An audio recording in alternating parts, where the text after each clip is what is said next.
The Cloud of Unknowing, edited by Evelyn Underhill, Internet Archive. The Cloud of Unknowing, the Cloud of Unknowing. A book of contemplar. Tyon, the which is called the Cloud of Unknowing, in the which a soul is woned with God, edited from the British Museum, Ms. Hall. 674, with an introduction. Evelyn Underhill, 2nd edition, John M. Watkins, 21, Cecil Court, Charing Cross Road, Poby LLRCSL in Stilulo O, MI, 9 Ulstu STIU. Carat STJO, V pound PH STRCCT. NU Row, ONT Kamada M5S1J, received May 03, 1995.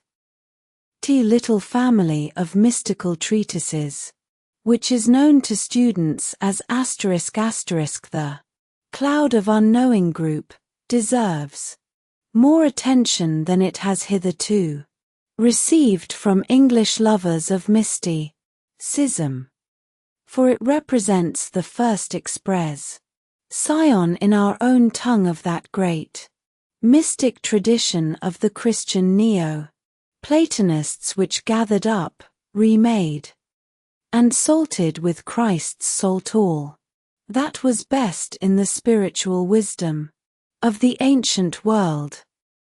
That wisdom made its definite trance into the Catholic fold about AD 500. In the writings of the profound and nameless mystic who chose to call himself **** Dionysius the Areopagite. 350 years later, those writings were translated Cloud of Unknowing into Latin by John Scotus Erigena, a scholar at the court of Charlemagne, and so became available to the ecclesiastical world of the West. Another 500 years elapsed, during which their influence was felt, and felt strongly, by the mystics of every European country, by Saint Bernard, the Victorines, Saint Bonaventura, St. Thomas Aquinas. Every reader of Dante knows the part which they play in the Paradiso. Then, about the middle of the 14th century, England, at that time in the height of her great mystical period, led the way with the first translation into the vernacular of the Areopagites' work. In Dionyse, hid Diuanite, a version of the Mystica Theologia. This spiritual treasure house was first made accessible to those outside the professionally religious class. Surely this is a fact which all lovers of mysticism, all spiritual patriots, should be concerned to hold in remembrance. It is supposed by most scholars that Cloud of Unknowing 7 Dionyse hid Diunite, which, appearing as it did in an epoch of great spiritual vitality, quickly attained to a considerable circulation, is by the same hand which wrote the Cloud of Unknowing and its companion books, and that this hand also produced an English paraphrase of Richard of St. Victor's Benjamin L. Liner, another work of much authority on the contemplative life. Certainly the influence of Richard is only second to that of Dionysius in this unknown mystic's own work, however, which owes as much to the deep personal experience and extraordinary psychological gifts of its writer, as to the tradition that he inherited from the past. Nothing is known of him, beyond the fact, which seems clear from his writings, that he was a cloistered monk devoted to the contemplative life. It has been thought that he was a Carthusian, but the rule of that austere order, whose members live 8 cloud of unknowing, in hermit-like seclusion, and scarcely meet except for the purpose of divine worship, can hardly have afforded him opportunity of observing and enduring all those tiresome tricks and absurd mannerisms of which he gives so amusing and realistic a description in the lighter passages of the Cloud.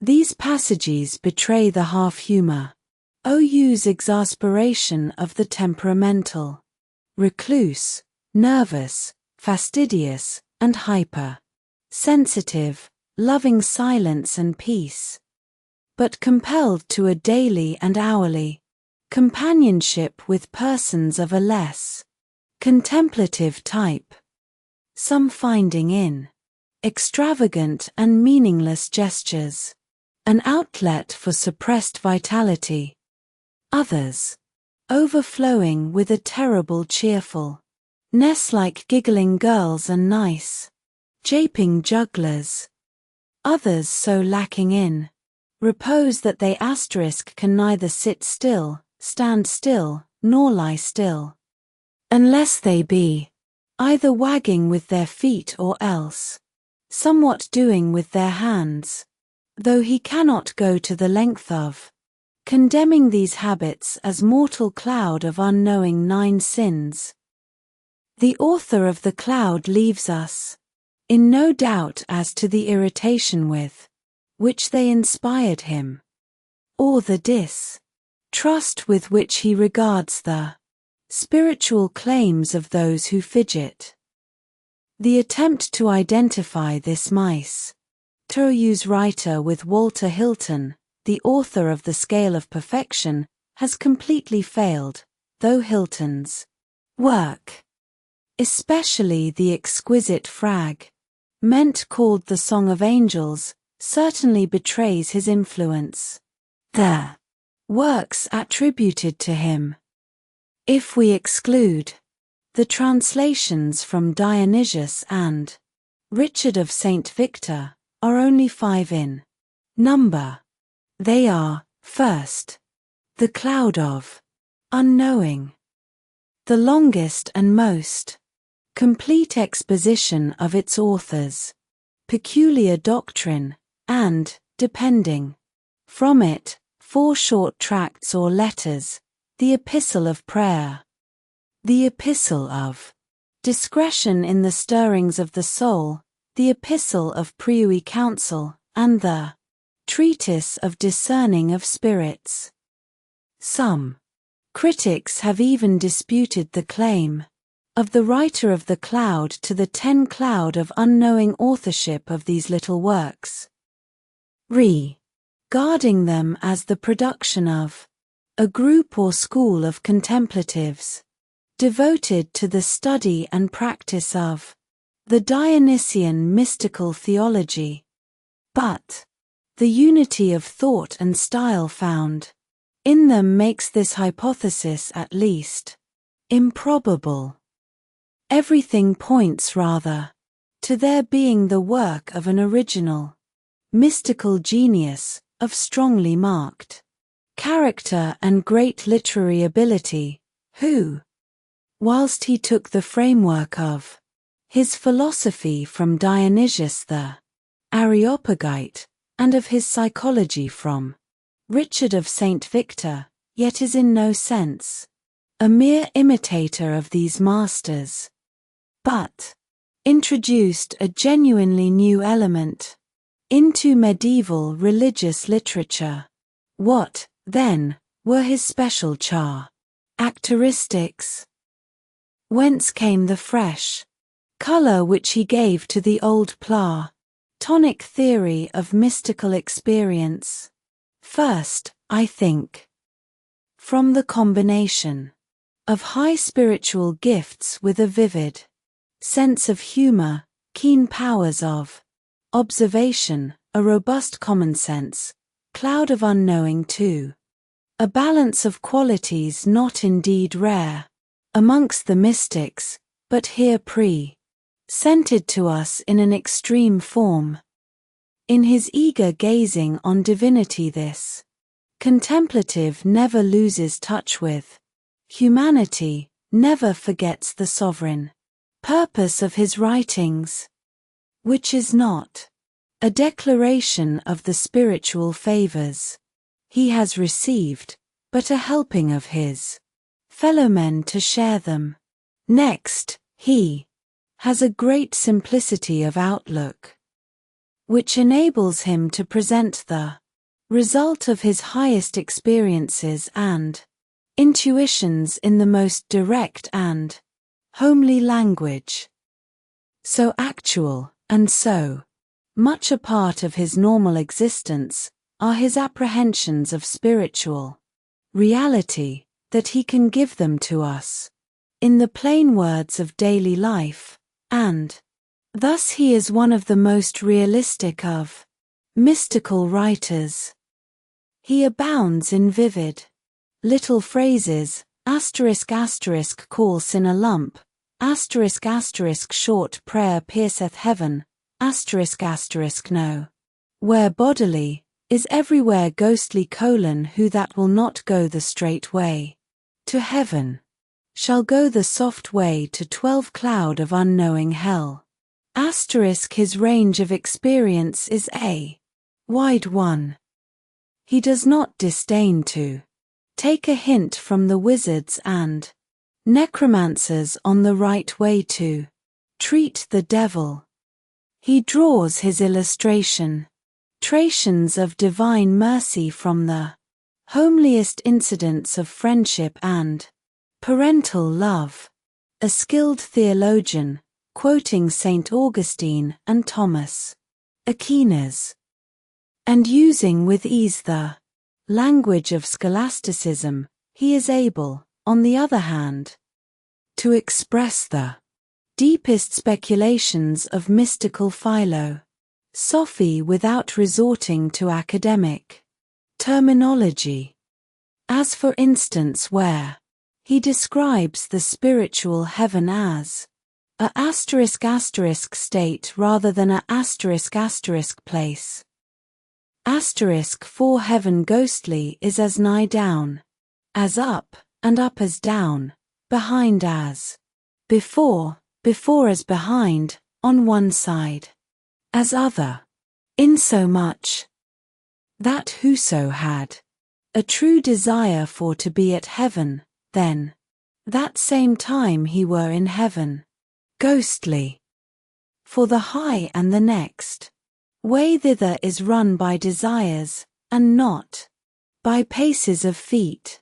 Cloud of Unknowing 13. His writings, though they touch on many subjects, are chiefly concerned with the art of contemplative prayer, that blind intent stretching to God, which, if it be wholly set on him, cannot fail to reach its goal. A peculiar talent for the description and discrimination of spiritual states has enabled him to discern and set before us, with astonishing precision and vividness, not only the strange sensations, the confusion and bewilderment of the beginner in the early stages of contemplation, the struggle with distracting thoughts, the silence, the dark, and the unfortunate state of those theoretical mystics who, swollen with pride and with curiosity of much clergy and letterly cunning as in clerks, miss that treasure which is never got by study but all only by grace, but also the happiness of those whose carrot-sharp dart of longing love has not failed of the prick, the which is God. A great simplicity characterizes his 14 cloud of unknowing. Doctrine of the soul's attainment of the Absolute. For him there is but one central necessity, the perfect and passionate setting of the will upon the divine, so that it is thy love and thy meaning, the choice and point of thine heart, not by deliberate ascetic practices, not by refusal of the world, not by intellectual striving, but by actively loving and choosing, by that which a modern psychologist has called *** the synthesis of love and will, does the spirit of man achieve its goal.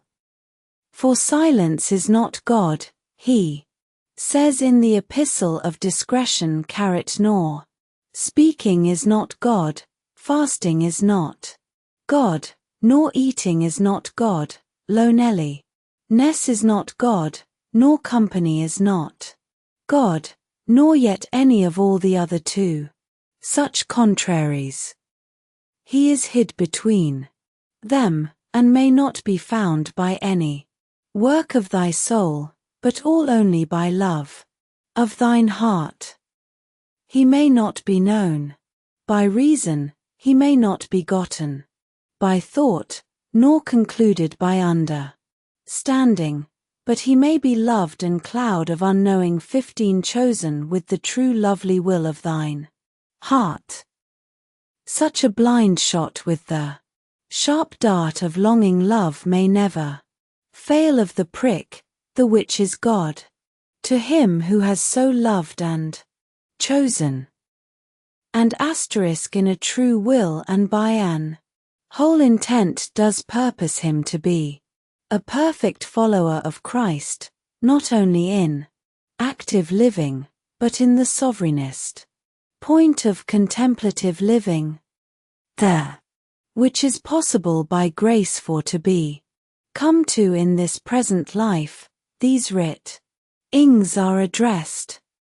In the prologue of the Cloud of Unknowing we find the warning, so often prefixed to medieval mystical works, that it shall on no account be lent, given, or read to other men, who could not understand, and might misunderstand in a dangerous sense, its peculiar message. Nor was this warning a mere expression of literary vanity. If we may judge by the examples of possible misunderstanding against which he is careful to guard himself, the almost tiresome reminders that all his remarks are a cloud of unknowing ghostly, not bodily meant, the standard of intelligence which the author expected from his readers was not a high one. He even fears that some * young presumptuous ghostly disciples may understand the injunction to * lift up the heart in a merely physical manner, and either * stare in the stars as if they would be above the moon, or * travail their fleshly hearts outrageously in their breasts in the effort to make literal * ascensions to God. Eccentricities of this kind he finds not only foolish, but dangerous. They outrage nature, destroy sanity and health, and * hurt full sore the silly soul, and make it fester in fantasy feigned of fiends. He observes with a touch of arrogance that his book is not intended for these undisciplined seekers after the normal and the marvelous, nor yet for fleshly anglers, flatterers and blamers, nor none of these curious, lettered, nor unlearned men. It is to those who feel themselves called to Cloud of Unknowing 17. The true prayer of contemplation, 2. The search for God, whether in the cloister or the world, whose little secret love is at once the energizing cause of all action, and the hidden sweet savor of life, that he addresses himself. These he instructs in that simple yet difficult art of recollection, the necessary preliminary of any true communion with the spiritual order, in which all sensual images, all memories, and thoughts, are, as he says, trodden down under the cloud of forgetting carrot, until nothing lives in the working mind but a naked intent stretching to God. This intent stretching, this loving and vigorous determination of the will, he regards as the central fact of the mystical life, the very heart of effective prayer. Only by its exercise can the spirit, freed from the distractions of memory and sense, focus itself upon reality and ascend, with a privy love pressed to that cloud of unknowing, the divine ignorance of the Neoplatonists, 1-8 cloud of unknowing, wherein is knit up the ghostly knot of burning love betwixt thee and thy God, in ghostly one head and accord ing of will. There is in this doctrine something which should be peculiarly congenial to the activistic tendencies of modern thought. Here is no taint of quietism, no invitation to a spiritual limpness. From first to last glad and deliberate work is demanded of the initiate, an all-round wholeness of experience is insisted on. A man may not be fully active, but if he be in part contemplative, nor yet fully contemplative, as it may be here, but if he be in part active, over and over again, the emphasis is laid on this active aspect of all true spirituality, always a favorite theme of the great English mystics. Love cannot be lazy, said Richard Roe. So too for the author of the cloud energy is the mark of true affection. Do forth ever more and more, so that thou be ever doing. Do on then fast. Let's see cloud of unknowing 19 how thou bearest thee. Serest thou not how he standeth and abideth thee? True, the will alone, however ardent and industrious, cannot of itself set up communion with the supernal world. This is the work of only God, specially wrought in what soul that him liketh. But man can and must do his part. First, there are the virtues to be acquired, those ornaments of the spiritual marriage with which no mystic can dispense. Since we can but behold that which we are, his character must be set in order, his mind and heart made beautiful and pure, before he can look on the triple star of goodness, truth, and beauty, which is God. Every great spiritual teacher has spoken in the same sense of the need for that which roll calls the mending of life, regeneration, the rebuilding of character, as the preparation of the contemplative act. For the author of the cloud all human virtue is comprised in the twin 20 cloud of unknowing qualities of humility and charity. He who has these, has all.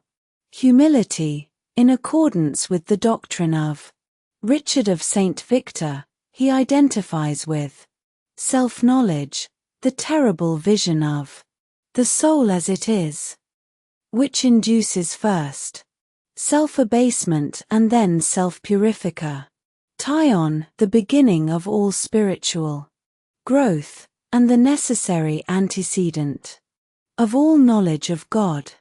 Therefore, swink and sweat in all that thou canst, and mayst. For to get thee a true knowing and a feeling of thyself as thou art, and then I trow that soon after that, thou shalt have a true knowing and a feeling of God as he is. As all man's feeling and thought of himself and his relation to God is comprehended in humility, so all his feeling and thought of God in himself is comprehended in charity, the self-giving love of divine perfection in himself and for himself, which Hilton calls the sovereign and the essential joy. Together these two virtues should embrace the sum of his cloud of unknowing 21 responses to the universe. They should govern his attitude to man as well as his attitude to God. Charity is naught else but love of God for himself above all creatures, and of man for God even as thyself. Charity and humility, then, together with the ardent and industrious will, are the necessary possessions of each soul set upon this adventure. Their presence it is which marks out the true from the false mystic, and it would seem, from the detailed, vivid, and often amusing descriptions of the sanctimonious, the hypocritical, the self-sufficient, and the self-deceived in their diverse and wonderful variations, that such a test was as greatly needed in the ages of faith as it is at the present day.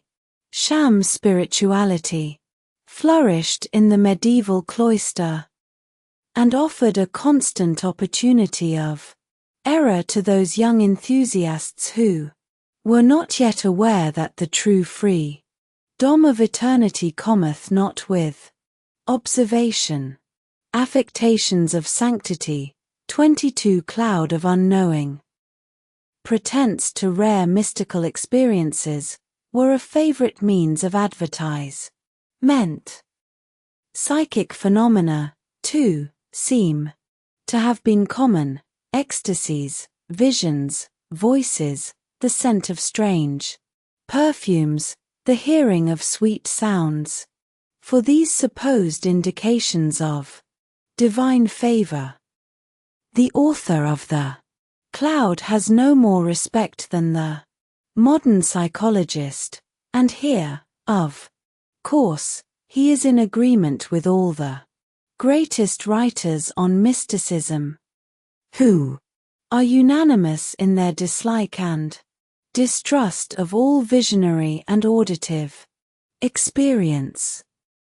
Such things, he considers, are most often hallucination, and, where they are not, should be regarded as the accidents rather than the substance of the contemplative life, the harsh rind of sense, which covers the sweet nut of pure ghostliness. Were we truly spiritual, we should not need them. For our communion with reality would then be the direct and ineffable intercourse of like with like. Cloud of Unknowing 23. Moreover, these automatisms are amongst the most dangerous instruments of self-deception.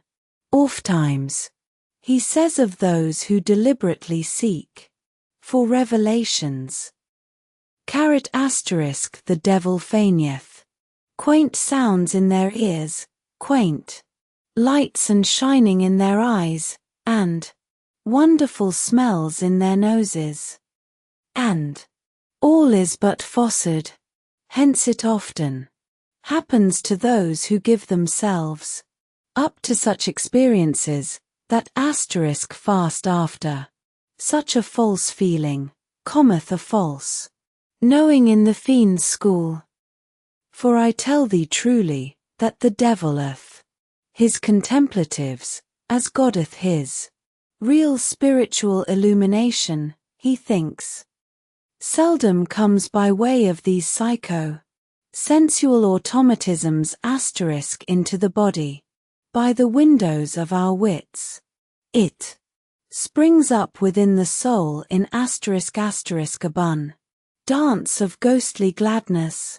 With so great an authority it comes, bringing with it such wonder and such love, that he that feeleth it may not have it suspect, but all other abnormal experiences, comforts, sounds, and 24 cloud of unknowing gladness and sweetness, that come from without suddenly, should be set aside, as more often resulting in frenzies and feebleness of spirit than in genuine increase of ghostly strength.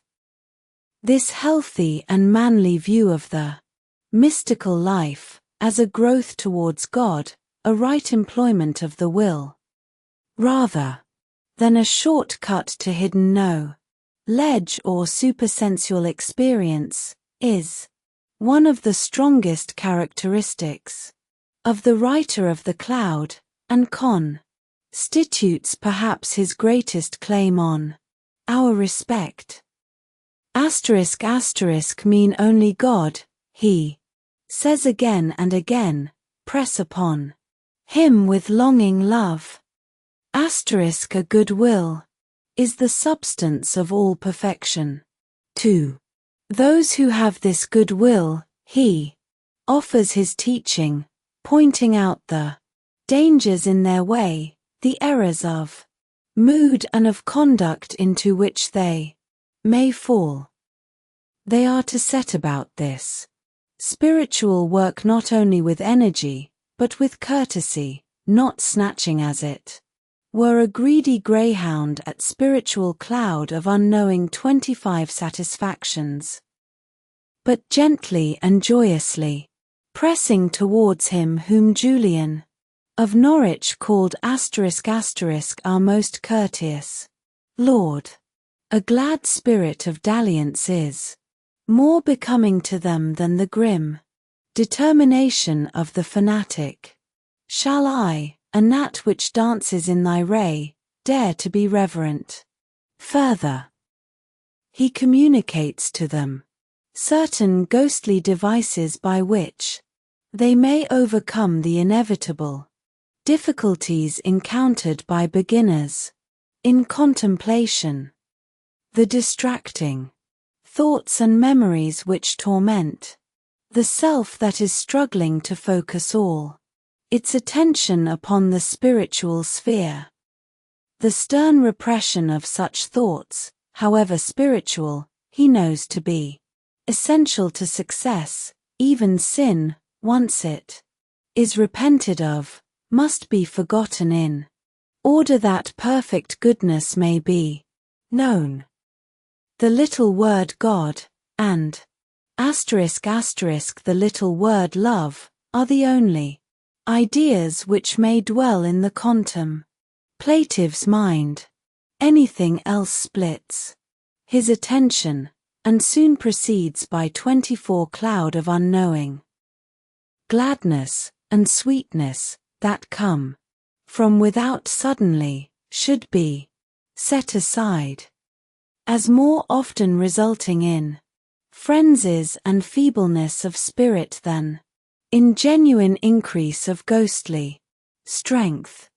This healthy and manly view of the mystical life, as a growth towards God, a right employment of the will, rather than a shortcut to hidden knowledge or supersensual experience, is one of the strongest characteristics of the writer of the cloud, and constitutes perhaps his greatest claim on our respect.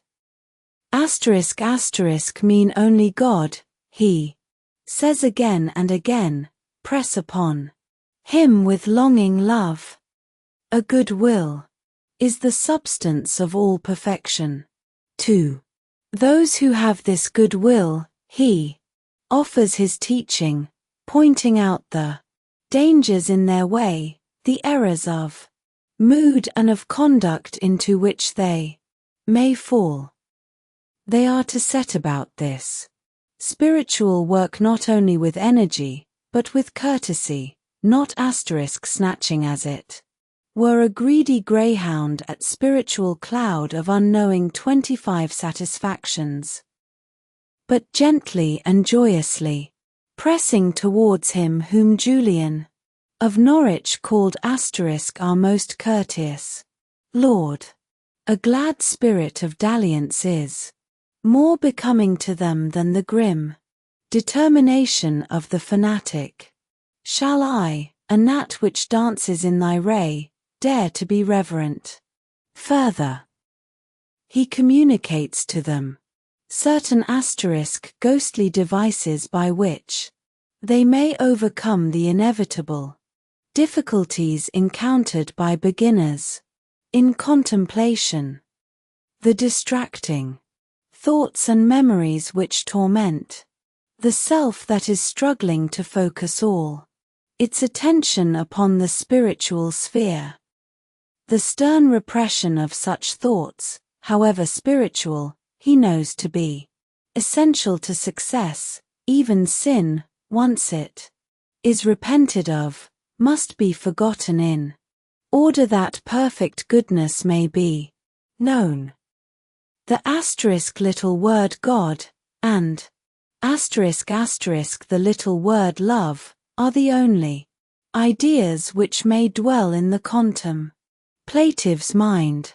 Anything else splits his attention, and soon proceeds by 26 cloud of unknowing mental association to lead him further and further from the consideration of that supersensual reality which he seeks.